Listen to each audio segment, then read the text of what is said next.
I'm going to talk to you guys a little bit about this stud welder. We're going to have some demo here a little bit later in the video, and how it works. And I had one of these from Harbor Freight many years ago, and I bought it about 10 years ago, and it was good for a while, and it didn't last that long. So I thought, well, I looked around. I was like, they look like they're probably all made by the same people. I've looked at them now, and they updated the unit that they have. It's a different style than the old one was. It looks like they added some sort of a cooling thing so that it doesn't overheat, and I think that's what the issue was with my old one, is it got too hot, and then it started running this off here, the little overheat thing, and then it would take like 10 seconds or 15 seconds to put a stud on.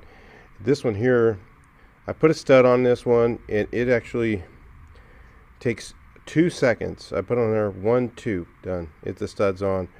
So this thing's working really good. I think they've updated. I think they've fixed a couple things.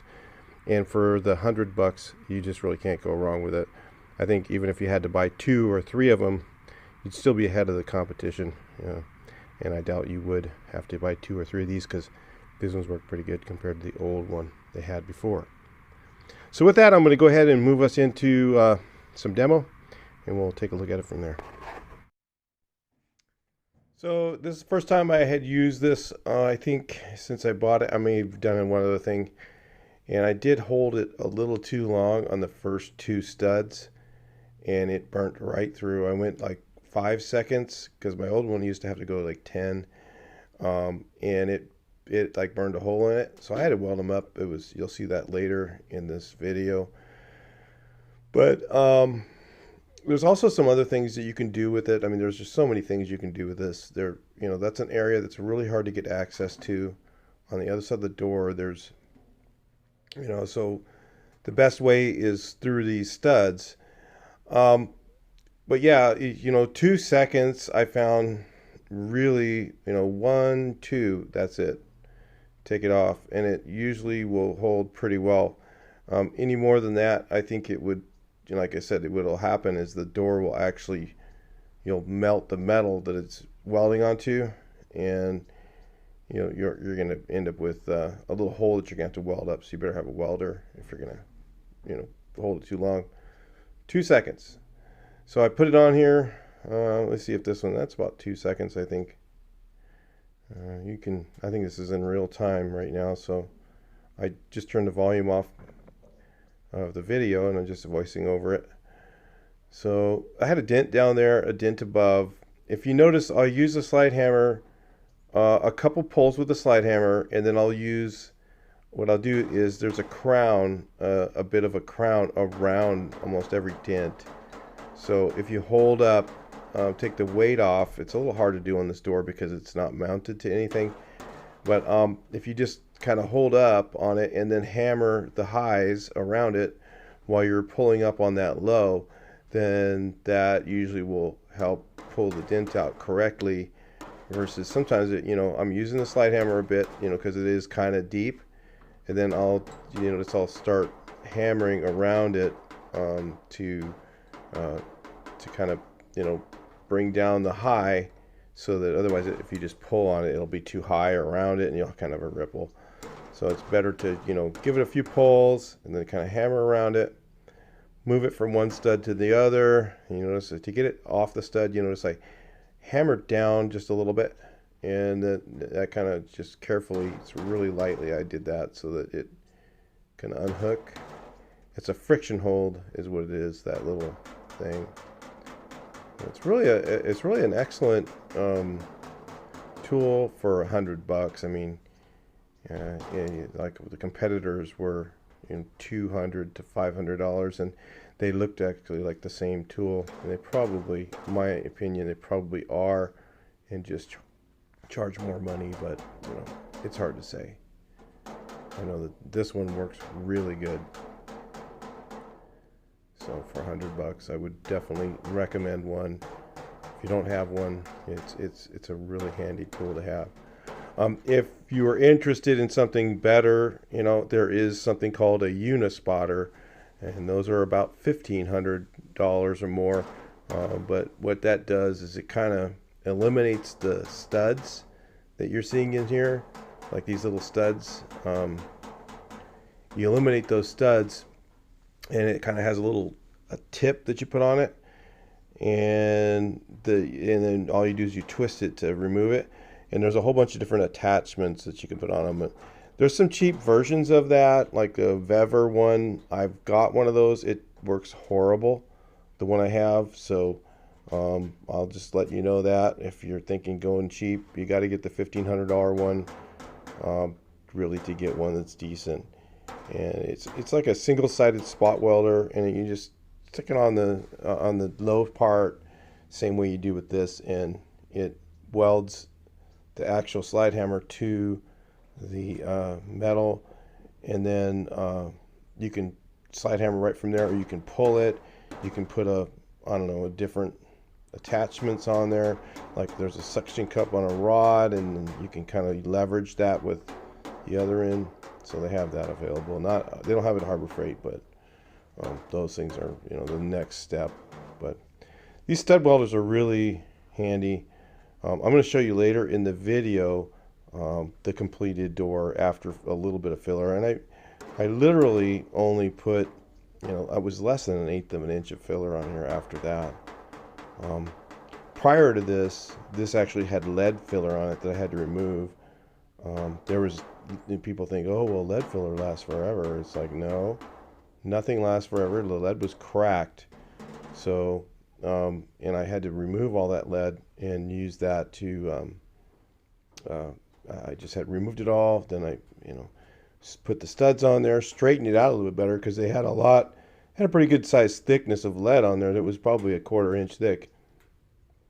And I removed all that lead. I burned through with a couple of little holes, so you'll see later in the video. Then I weld those up real quick and then grind them down, and then I did a couple more studs after that. So it's straightening out that area pretty well. And I've got another one. You can kind of see how there's like a different color of metal in that area. That's because that was covered in lead, and I sanded that. I have to heat it up, and then to remove lead you have to kind of heat it up with a propane torch, hot enough to be able to melt the lead again, and then take it back off. Anybody who has never ever done lead filler before, it's actually a bit of a pain. To put the stuff on, you have to heat up the panel enough, and the panel will start to swell. People say, oh well, it doesn't do that, but yes it does. It swells the panel, and you have to put the lead on while the panel's swelling, but just keep it from getting too hot. It's like a balancing act. And you finally get the lead on there, and then smooth it out with a lead paddle, and then you end up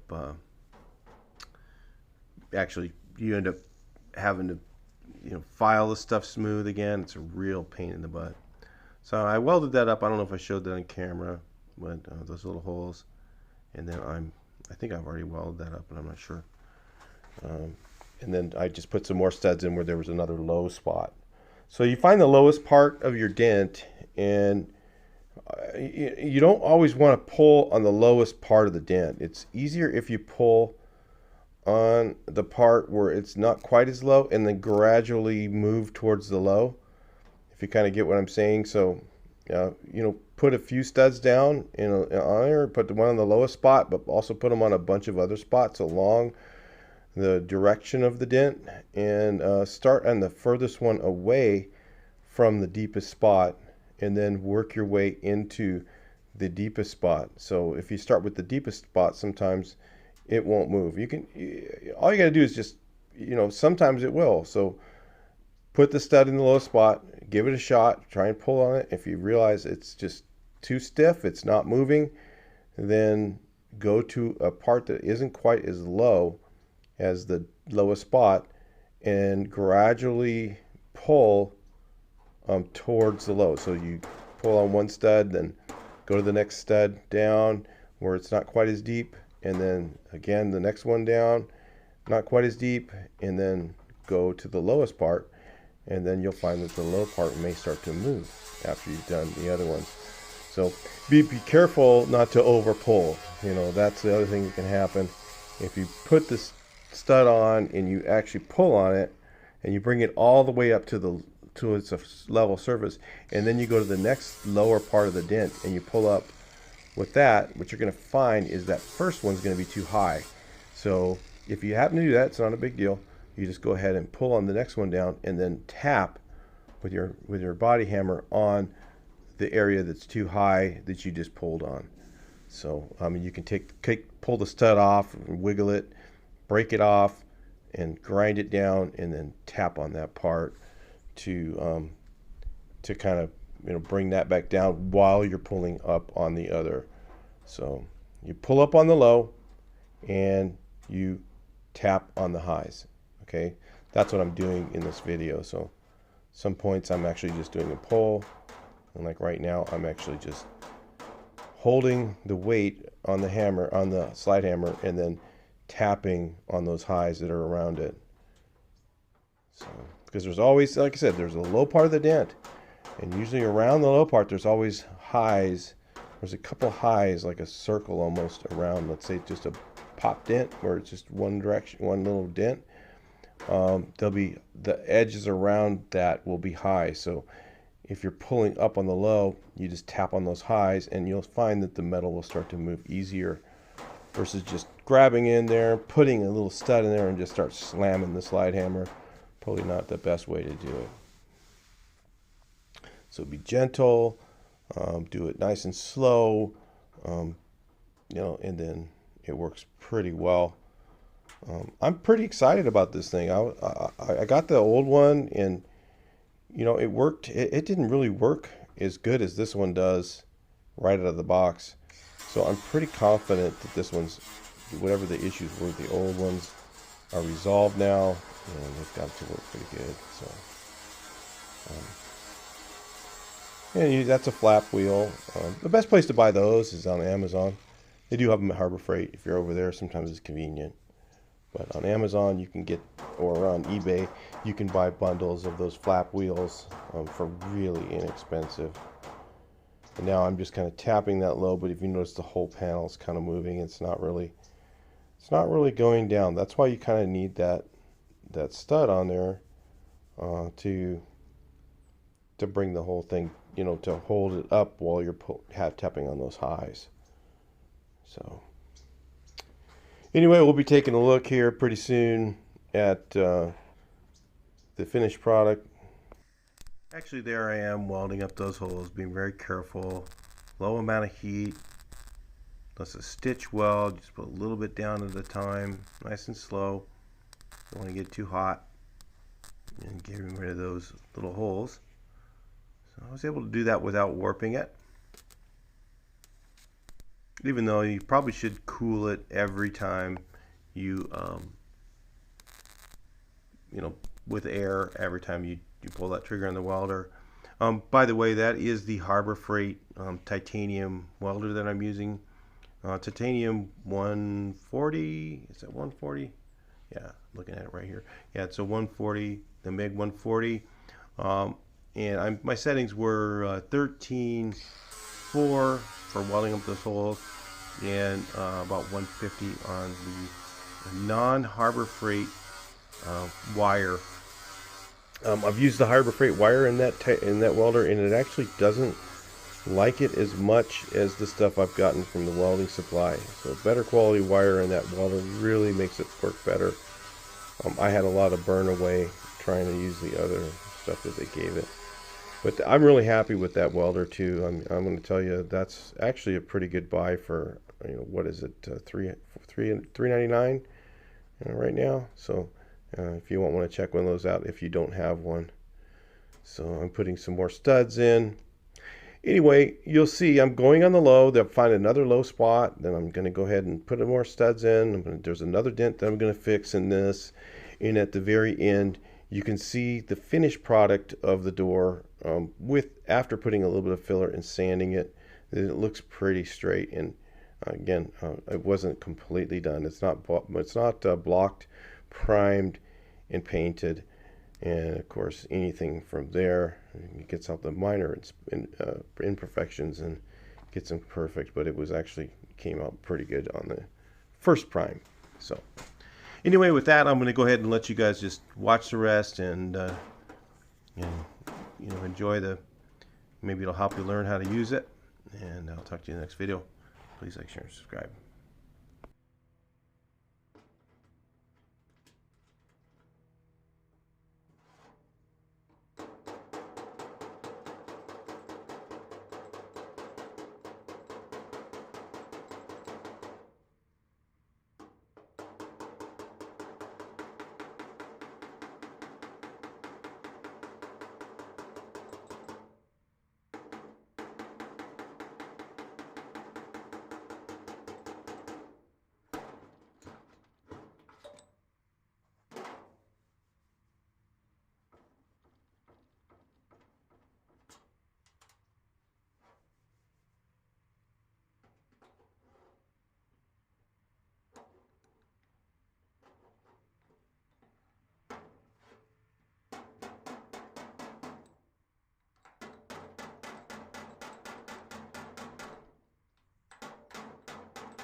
Thanks for watching, and please like, share, and subscribe. Make sure you make a comment. I'll talk to you in the next one.